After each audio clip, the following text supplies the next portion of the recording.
Ouça a partir de agora o programa Acorda Bênção, com o pastor Amaro Correia. Ouça agora a voz do divino.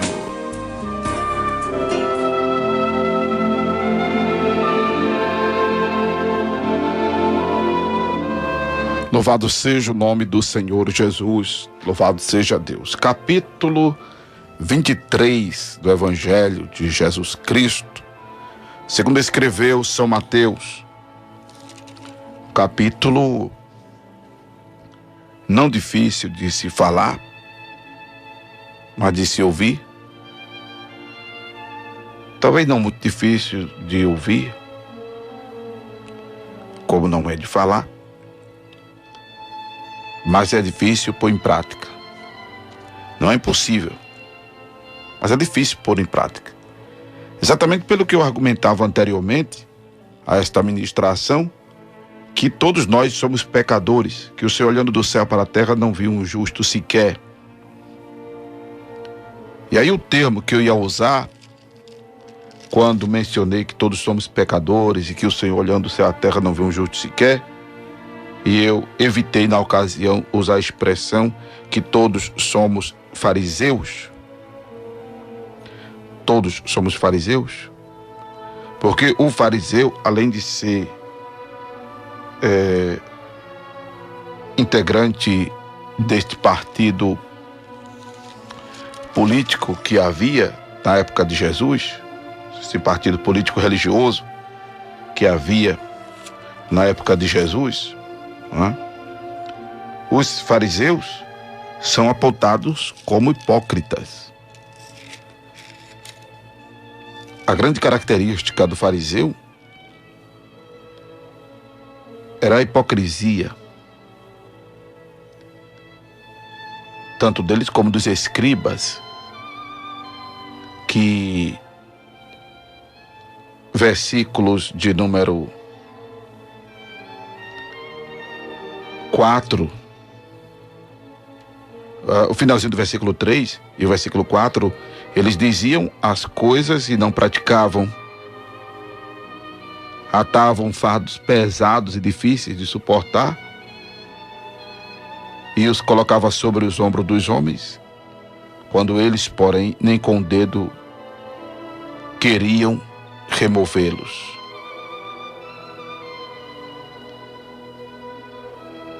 E nós, em nossa maioria, nos contextualizamos, nos identificamos com esse espírito farisaico. Porque queremos que os outros sejam o que nós sequer chegamos perto de ser. É quando, infelizmente, nós somos críticos, nós somos apontadores, nós julgamos. Seja um juízo de valor, ou inadmissível juízo temerário, que é o juízo divino, que é o juízo fora do tempo, quando a gente, além de julgar, já condena a pessoa. E o Senhor nos determina, nos manda que não julguemos a ninguém. É um mandamento do Senhor, que não julguemos a ninguém. Até porque quando a gente julga os outros, estamos passivos de ser julgados e nos achamos melhor que os outros, e não existe ninguém melhor do que ninguém entre nós.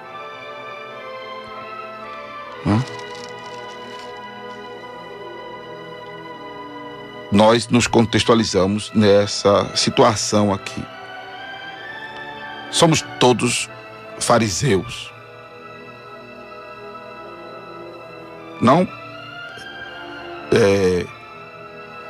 partidariamente, não religiosamente, mas por identificação, por característica,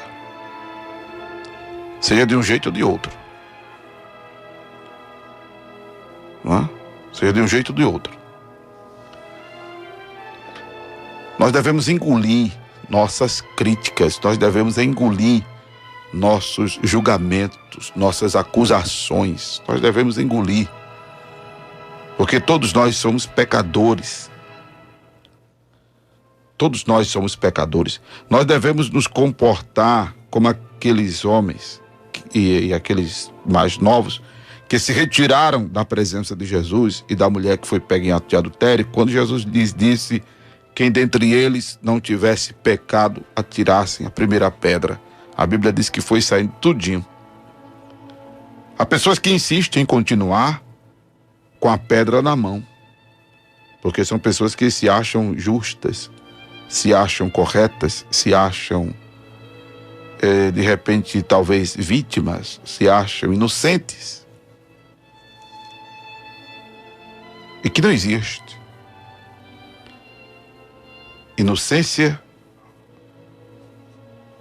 não existe o ser vítima, não existe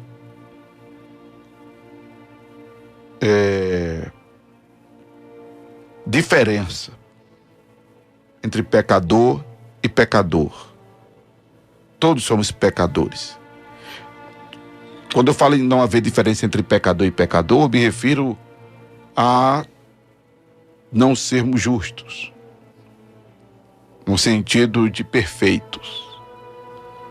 Todos nós erramos. Podemos não errar os mesmos erros que os outros erram, mas temos os nossos erros. Por isso que não devemos julgar a ninguém. Muito menos exercer o juízo temerário. Muito menos exercer o juízo temerário, que é o julgar e o condenar. É o juízo fora de tempo.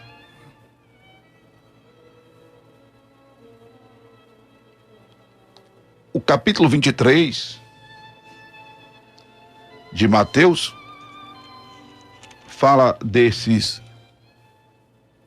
dois grupos, fariseus e escribas, porque os escribas, eles eram os copistas da lei. Eles eram os copistas da lei.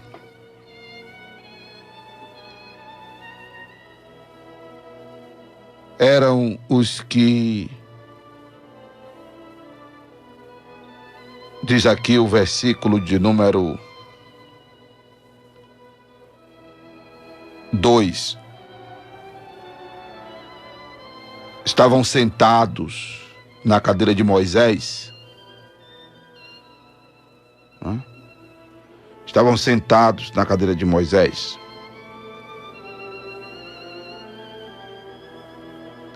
Eram os que ministravam os ensinamentos. Inclusive,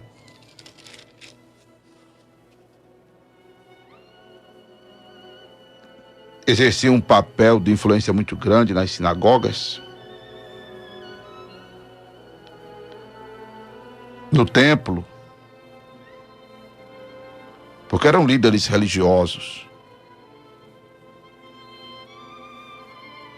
Eram pessoas de influência religiosa. Eram autoridades, inclusive legislativas. Por isso que estavam sentados na cadeira de Moisés. Por isso que estavam sentados na cadeira de Moisés.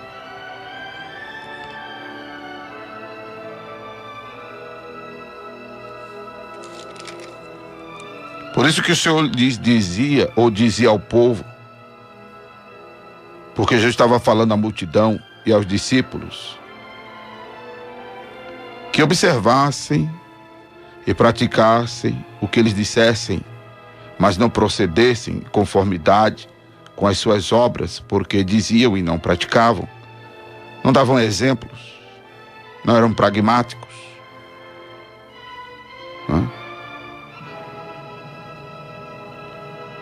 E a ideia deles, como já no versículo 5 é pontuado pelo Senhor Jesus, faziam as coisas em função de serem vistos pelos homens, pois traziam largos filactérios. Esses filactérios eram uma cápsula ou rolos de couro que os judeus usavam na testa, perto do coração e do braço esquerdo, que tinham passagens bíblicas, como a de Êxodo 13, verso 1 ao 10, verso 11 ao 16, Deuteronômio 6, do 4 ao 9, e Deuteronômio 11, do 13 ao 21. A cápsula era usada na testa, tinha 4 compartimentos com um destes textos gravados em pergaminho em cada compartimento. A cápsula que se usava no braço continha um único pergaminho com os 4 textos juntos. E aí honrava-se as cápsulas tanto quanto as próprias escrituras, né? Honravam as cápsulas tanto quanto as próprias escrituras, porque eles achavam que Deus, próprio Deus, usava esses filactérios. E o uso desses filactérios, ou tamanho inclusive, era considerado como um sinal de zelo que usava pelas coisas de Deus, ele pelas coisas de Deus. Era coisa de aparência.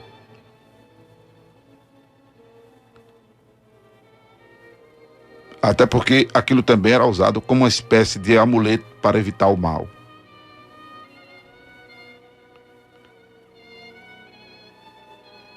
É como se fosse o caso de, por exemplo, deixar a Bíblia aberta hoje no Salmo 91, né? Só para ter uma ideia da espécie de amuleto que faziam desse filactério, como se faz hoje da Bíblia, algumas pessoas.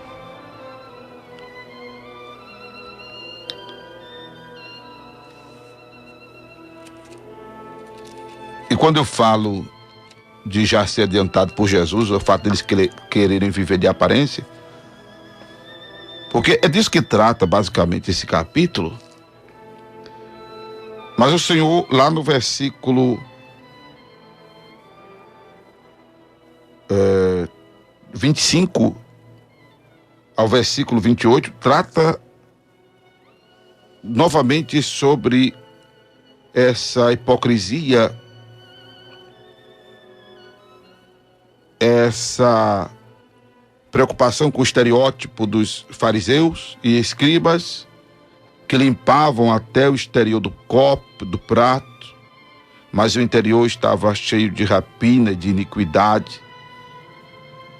Limpavam primeiro o interior do copo e do prato, dizia o Senhor, para que também o exterior fique limpo. Mas eles eram semelhantes a sepulcros caiados, que por fora realmente parecem formosos, mas interiormente estão cheios de ossos, de mortos e de toda imundícia. Eles que exteriormente pareciam justos aos homens, mas interiormente estavam cheios de hipocrisia e de iniquidade. Então a gente observa que isso caracterizava os fariseus e escribas, que era o viver de aparência.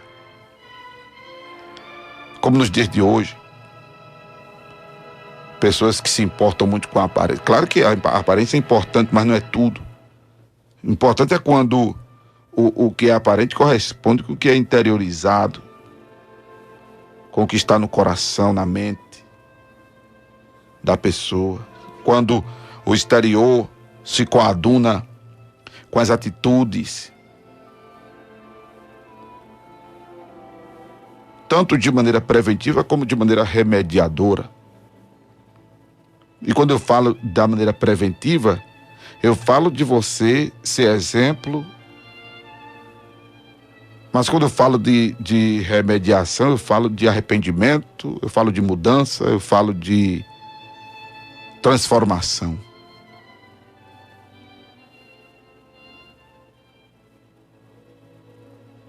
Porque eu quero dizer que não há nada perdido para você que reconhece o seu pecado. Não há nada perdido para você que anda no erro.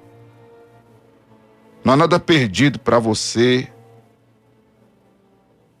que praticou algum crime, que cometeu algum deslize, que cometeu algum pecado. Vamos chamar de pecado que é pecado e não está chamando de deslize. Há jeito para você. É importante que seu comportamento, suas iniciativas, suas atitudes sejam de alguém verdadeiramente arrependido, porque senão para Deus não adiantou de nada a lágrima, não adiantou de nada a suposta confissão, para Deus não adiantou de nada a suposta retratação, o suposto arrependimento. Isso é condenável por Deus. Procure produzir frutos dignos de arrependimento, andar em novidade de vida.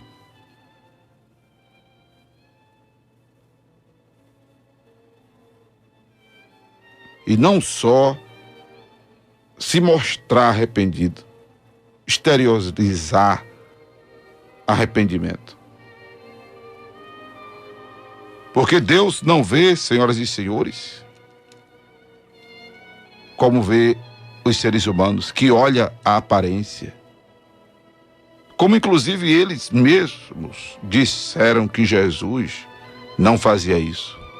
Vimos isso no capítulo 22, quando chamaram de Jesus de mestre, afirmando verdadeiramente que ele ensinava o caminho de Deus, segundo a verdade, sem se importar com o que quer que seja, porque ele não olha a aparência dos homens. Mateus 22:16. E é verdade, o Senhor vê o coração. O coração não é essa bomba injetora, não isso que está aí do seu lado esquerdo, ou no meio do seu tórax, ou do lado direito, e tem uns que parecem nem ter, não é? Tem umas pessoas que nem parecem ter, mas não é esse coração aí. É o coração que está em Mateus capítulo 15, verso 19. Sempre costumo dizer que, segundo a anatomia divina, o coração está na cabeça. Porque Mateus 15:19 diz que do coração procede os maus pensamentos.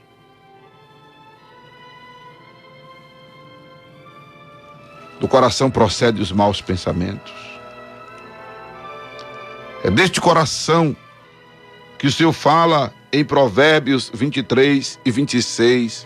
Filho meu, dá-me o teu coração. Nós pentecostais tirávamos muita onda com os tradicionais, ou seja, os crentes que não acreditam na atualidade das línguas estranhas, das manifestações dos dons do Espírito Santo, são assim classificados tradicionais, né? E os pentecostais tiravam onda dizendo que, porque os tradicionais, Deus quer o teu coração, tal.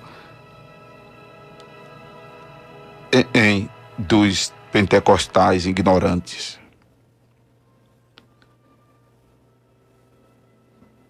Porque está escrito aqui em Provérbios, né? Porque quando se ouvia algum crente dizer isso, Deus quer o coração, aí os pentecostais, Deus é açougueiro, é? Para só querer o coração? Não, está na Bíblia.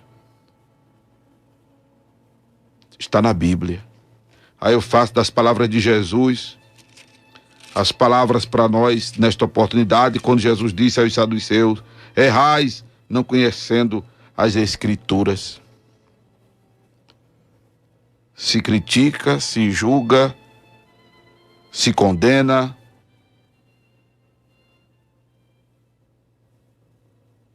por não se conhecer as Escrituras, que inclusive manda que não façamos esse tipo de coisa, não? A gente faz tanta coisa que a Bíblia manda que não façamos, mas tem pessoas que, eu quero até usar a expressão aqui que o Senhor fala dos escribas e fariseus, que são condutores dos cegos, que coíam o mosquito, mas engoliam um camelo. Coíam um mosquito, mas engoliam um camelo. Se coi mosquito quando se relaciona ao erro do outro, à falha do outro. Se engole o camelo quando se diz respeito aos próprios atos, não é? Infelizmente, somos assim. Quando é com os outros, a gente quer ver a justiça de Deus prevalecer. A gente quer ver a mão de Deus estendida pesando sobre e contra a pessoa que nos ofendeu, que nos fez mal, que nos decepcionou, ou que está infernizando a nossa vida, está nos atanazando. Mas e nós? Que a propósito ou não, nos tornamos uma presença, uma existência negativa em função dos outros ou em relação aos outros. Quando não nos apercebemos disso, de repente é menos mal. E quando nós nos apercebemos disso, quando isso é a propósito, a gente inferniza, a gente atanasa, a gente procura estar incomodando, a gente procura estar provocando, atiçando. Eu disse na abordagem do capítulo 22, é quando a pessoa está sob influência do demônio para estar fazendo esse tipo de coisa. É quando a Bíblia diz que a nossa luta não é contra carne e sangue, e sim contra os principados e potestades. Mas ainda assim, a gente desconsidera isso e quer que a mão de Deus pese de maneira violenta. Eu sou assim. Você é assim. Pode não ser na mesma proporção que eu sou, ou vice-versa, mas somos assim. Filho meu, dai-me o teu coração e os teus olhos observem os meus caminhos. O Senhor quer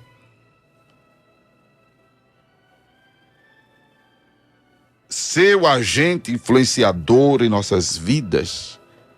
Ou melhor, o Senhor quer dirigir nossas vidas, guiar nossos passos. O Senhor quer que nós sigamos os seus caminhos, ou o seu caminho, os seus passos, seu ensinamento. Vivamos a sua palavra. O Senhor quer isso de nós. Quando Ele diz, filho meu, dá-me o teu coração. Louvado seja o nome de Jesus. Então o Senhor criticava esse comportamento falso, hipócrita e aparente dos fariseus e dos escribas, que inclusive ostentavam o serem autoridades. Por isso que o Senhor, no capítulo 22, fala de que eles amavam os primeiros lugares, as primeiras cadeiras nas sinagogas, as saudações nas praças. Eu até disse nessa leitura que os irmãos não confundissem isso com culto ao ar livre, não tem nada a ver. Que eles não, o Senhor até fala aos discípulos que não quisessem que fossem chamados de rabi, porque um só era o seu mestre, e todos, disse Jesus, todos vós, eu digo todos nós, né, porque foi o Senhor falando para nós, e eu falando para nós, todos nós somos irmãos.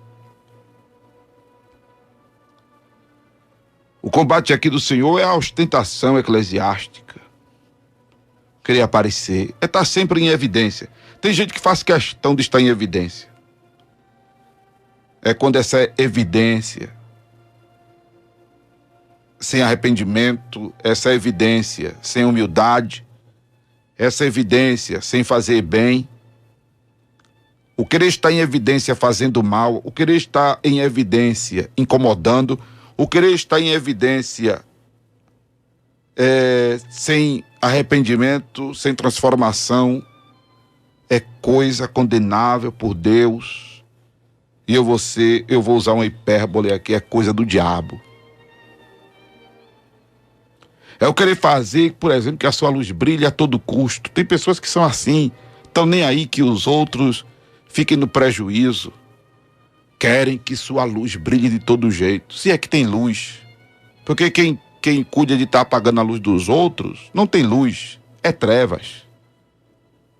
Quem fica querendo puxar o tapete dos outros, como diz a história, botando o pé para os outros cair, para ocupar o espaço, ou então por inveja, está sob influência maligna. E eu estou sendo bem categórico em a pessoa estar sob influência maligna, porque é a pessoa quem vai responder pelos seus atos, não será o demônio. A pessoa que vai responder no dia do juízo pelos seus atos. Eu vou prestar conta dos meus atos no dia do juízo. Você vai prestar conta dos seus atos no dia do juízo, no juízo divino. Louvado seja Deus.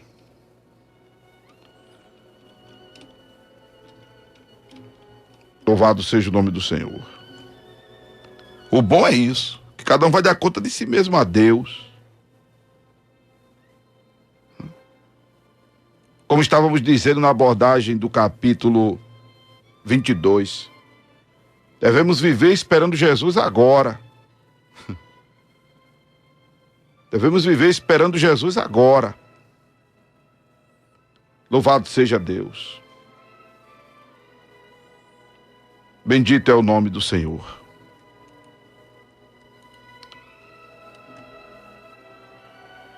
E aí o estar procurando viver Jesus agora faz com que nós nos desvencilhemos desse viver aparente que a maioria de nós temos vivido. E sejamos verdadeiros para com Deus. Que aí eu volto a dizer, como falava no começo do programa, a exemplo de alguém que admiro, que faz as coisas com seriedade, com sinceridade, imagino, como observadores que somos, sem muita qualidade, por exemplo, em muitas coisas. Mas e daí? Quem é que paga a conta dele? Quem é que paga as contas dele? Sou eu? Eu não. És tu? Não é não. Então pronto. Se há quem goste, se há quem não goste, há quem goste. Independente de estarem gostando ou não, está sendo feita a obra de Deus. Está sendo feita a obra de Deus. É outra coisa que podemos associar ao versículo 24 de estar coendo o mosquito e engolindo o camelo. É outra coisa que podemos associar essa expressão, essa metáfora de Jesus. Esse adágio, essa coisa aqui. Não? Bendito é o nome do Senhor Jesus.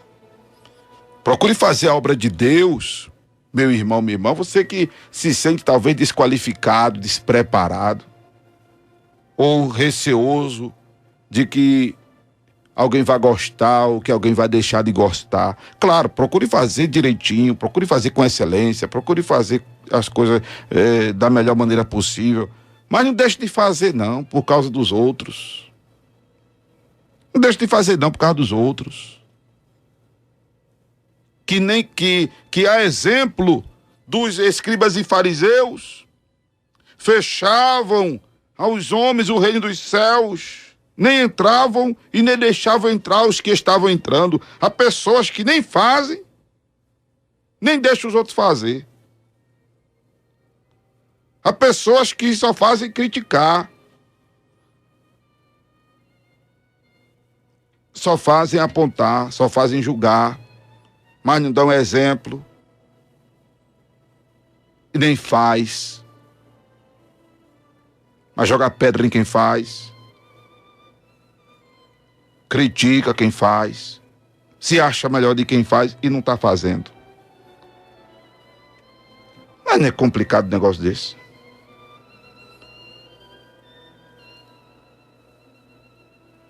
Não é complicado um negócio desse.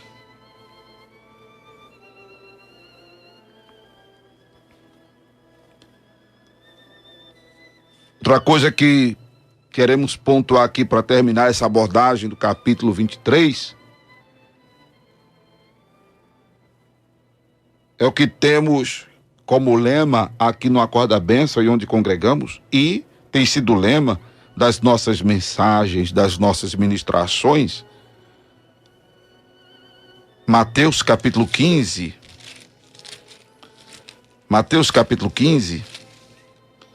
versículo 8 e 9, quando Jesus disse que o povo honrava-o com os lábios, o seu coração estava distante dele, em vão o adoravam, por ensinar doutrinas que são preceito dos homens.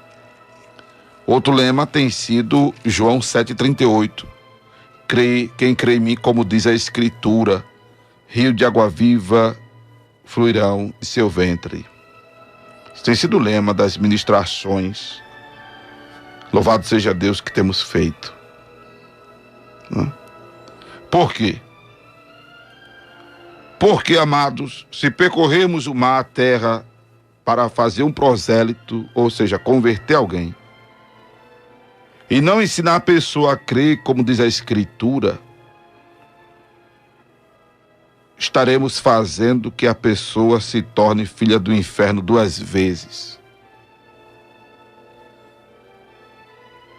Como Jesus disse, mais do que vós, se referindo aos escribas e fariseus, que poderia ser eu, e pode até ser eu, se eu ensinar você alguma heresia, exatamente por eles ensinarem heresias. Porque observem que antes, Jesus diz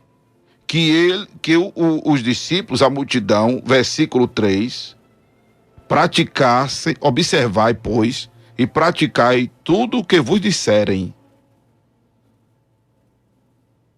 Parando aqui, sobre o não proceder conforme as suas obras, aí já fizemos essa observação, que é a questão da aparência, com as quais eles se preocupavam mais do que tudo. Mas, com relação ao que eles ensinassem, deveria ser observado e praticado. Observe isso aqui. Só que agora Jesus diz que eles, depois de fazer um prosélito, tornava o prosélito filho do inferno 2 vezes mais do que eles. Porque em meio a ensinamentos que eles ministravam, tinha heresias e muitas heresias.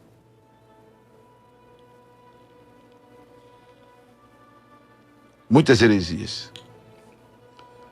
Fora o mau exemplo que davam. Fora o mau exemplo que davam.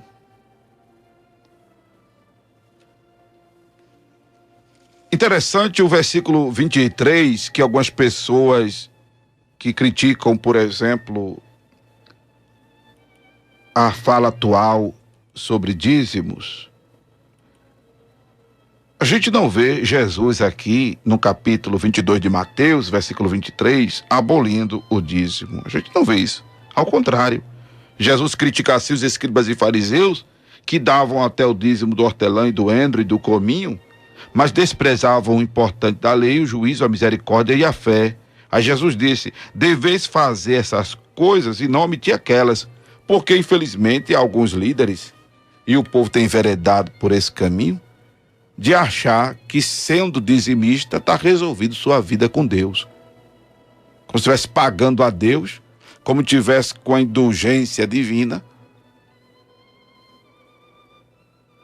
entregar o dízimo. Tem pessoas que dizem: eu não sou crente, mas eu dou o dízimo. Eu entrego o dízimo. Tem pessoas que quando começam a passar por aperto financeiro, doença e etc e tal, dizem: rapaz, eu sou dizimista. Como se o fato de ser dizimista isentasse a pessoa de tudo isso. Já explicamos à luz da Bíblia aqui que ser dizimista é reconhecer que tudo que tem, que é Deus quem deu e quem faz ser, e não comprar Deus. Ser dizimista é expressão de gratidão por tudo que Deus fez, está fazendo e certamente vai fazer. É reconhecimento de que toda boa dádiva e dom perfeito vem do Pai das luzes.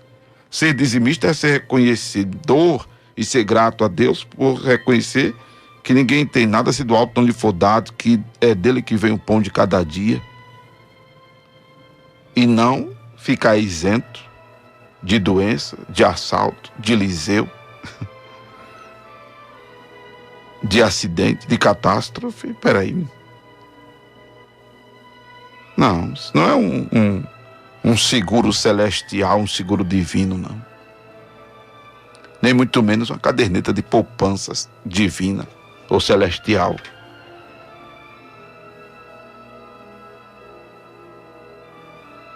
Quem critica quando eu falo aqui sobre dízimo deveria entender e observar mais o que prego, que eu nunca falo de dízimo aqui como indulgência,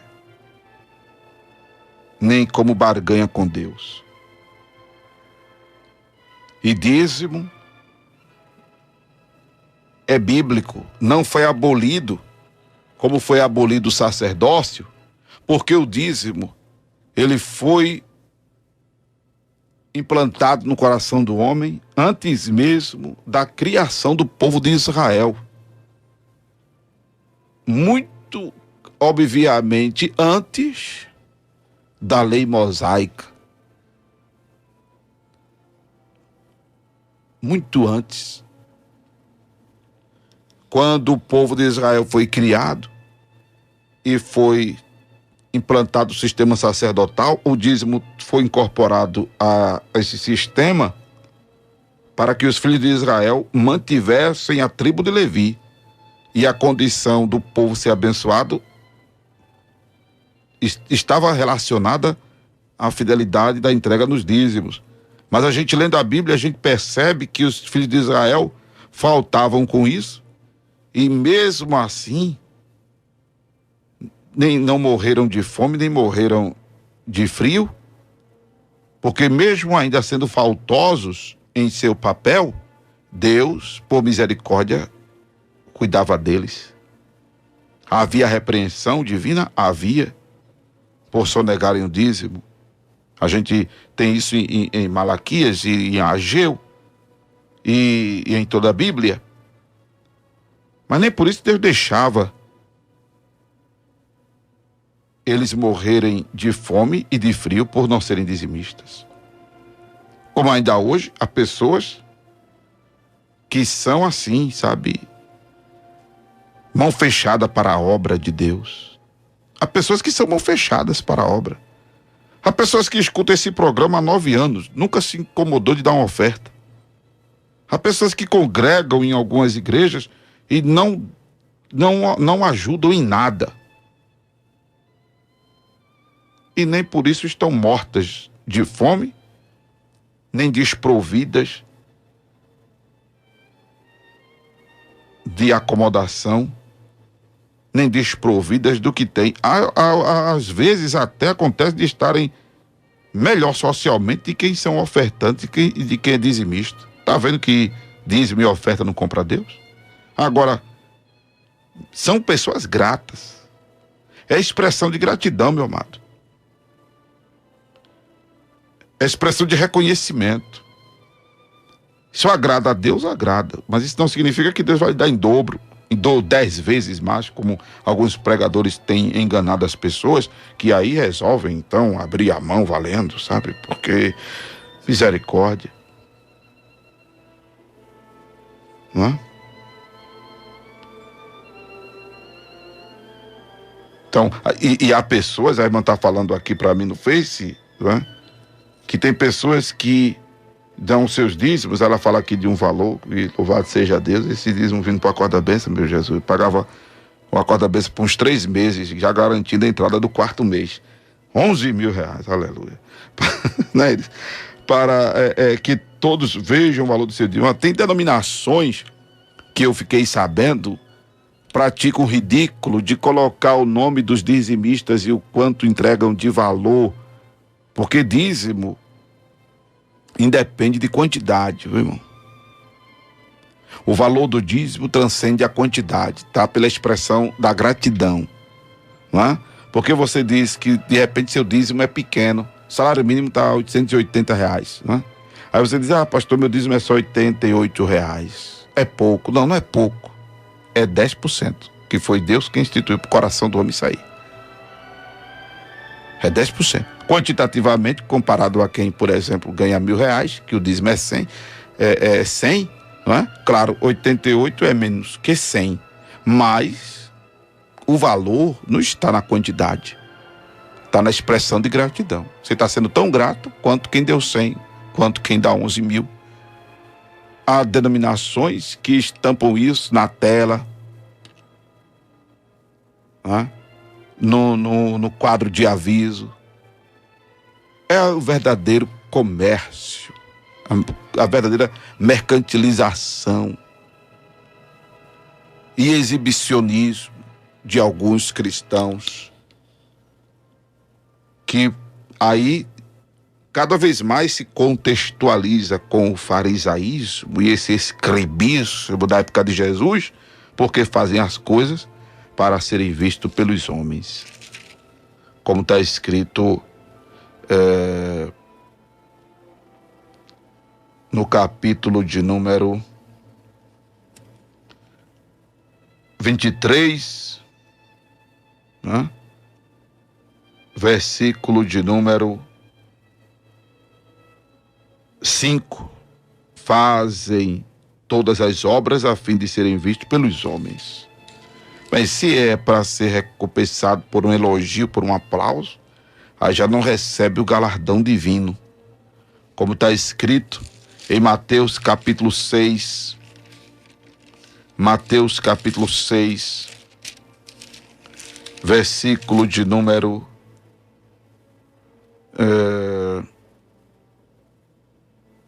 4. Para que a tua esmola seja dada ocultamente, e o teu pai que vem em secreto te recompensará publicamente. Eu falei do versículo 4, porque é a moral da lição que Jesus já dá, de quando for feita alguma caridade, alguma bondade, algum benfeitoria, a pessoa não fazer com a mão esquerda, não saber a mão esquerda é o que faz a mão direita, não é? Versículo 3, versículo 2, não tocar trombeta, não sai publicando o que faz, né? Não fazer questão de que esteja sendo dado, de ser visto que está sendo dado tantas cédulas de 100, de 50, de 10. Deixa eu abrir outro parênteses e explicar que quando eu peço que você entre em contato comigo por ofertar, por ter feito depósito e tal, eu sou bem claro aqui, dizendo que isso não é você tocando trombeta, isso é só para que eu monitore a movimentação de recursos que me ajudam a pagar a rádio. Um rapaz fez uma oferta, né? Eu errei em ter anunciado o nome da empresa aqui, mas graças a Deus, até agora não estou sabendo que tenha havido problema algum. Pedi para que ele ligasse, para eu expressar minha gratidão. Ele ligou, entrou com o nosso mensageiro, nem sequer deixou o telefone dele, pediu para ficar no anonimato, porque foi um grupo de onde ele trabalha, onde ele administra, não sei, que se juntou e fez aquela oferta, que graças àquela oferta é que só estamos precisando agora de 22 pessoas a R$50. Eram 30 pessoas, mas eu falei ontem que algumas pessoas têm ofertado, que tem correspondido a 8 pessoas a R$50. Estamos só precisando de 22. Isso contando com a oferta da irmã que já se prontificou em ajudar. Quer dizer, tenho que ser grato a vocês que já ofertaram esse mês e que graças à oferta de vocês é que só estamos precisando de 22 pessoas até o final deste mês para honrar o compromisso financeiro com a rádio. Então, quando você coloca o seu nome no envelope, deixa lá no gasofilácio, na Faz Cabos ou no Laboratório Paraíba, ou quando você faz depósito bancário e entra em contato comigo e diz a mim que ofertou, você não está tocando trombeta. Você está atendendo um pedido meu para que eu monitore isso e eu aqui expresse a minha gratidão. Diante de Deus, você não está tocando trombeta. A não ser que a motivação do seu coração, né? Que aí a motivação do coração é diferente. Porque tem pessoas, irmãos, que, olha, deixa eu dizer uma coisa aqui que é inadmissível. Eu não vou dar nomes, mas tem pessoas que acham que por ajudarem com R$10, com R$5, não é? Acha que, meu Deus do céu, pode usar e abusar do programa. E não é assim. Ou então, se a motivação de ligar não é para simplesmente eu monitorar o movimento financeiro do programa, é para exibir-se mesmo, aí já não é comigo. Já não é comigo. Não é?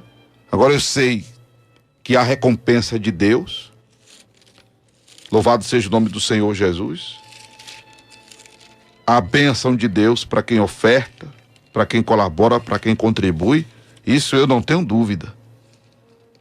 Isso eu não tenho dúvida. Eu me lembro que há um tempo atrás, eu consegui um irmão, eu consegui uma ajuda com um irmão, empresário ele. Aí no segundo mês que eu fui buscar o acertado, ele disse, ó, pastor, eu não vou ajudar mais não. Porque a expressão que ele usou, meu Deus, foi assim, o barato sai caro quando toda publicidade, ele falou assim, toda publicidade que não tem retorno é cara. Por menor que seja o contrato, o valor, foi um acerto de, meu Deus do céu, na casa dos 150, R$200. Faz muito tempo isso. Eu digo, misericórdia. E a argumentação que eu levei para ele, foi que eu levo para todos, é de que ele estaria me ajudando a fazer a obra, e aí as bênçãos, essa daí, ó, que eu até menciono aqui, o trigo no celeiro, mosto no lagar, a bênção da qual vem grande abastança, enriquecimento para toda a beneficência, a expulsão do devorador, o trigo no celeiro, mosto no lagar, a multiplicação da farinha da panela, o azeite da botija. Aí ele disse, mas pastor, um mês que o senhor está divulgando, o retorno foi muito pouco. E toda a publicidade que o retorno é pouco, por mais barato que seja, ela é muito cara. Misericórdia. E olha que teve pessoas que estiveram então lá, né, no estabelecimento do amado, que uma só pessoa repôs o que ele pagou no mês anterior, isso há um bocado de anos atrás. A segunda já foi lucro, a terceira já foi lucro, mas por ter sido, na perspectiva dele, pouco, né? Ele queria mais do que havia dado de retorno, porque vocês, ouvintes da Corda Bênção, se tem um detalhe que eu observo, que vocês são fiéis. Teve gente que comprou até piano aqui, irmão, quando eu fazia comercial da Chateaubriand. Teve gente que comprou piano, eu fazendo comercial aqui do Chateaubriand, vendendo piano de madrugada.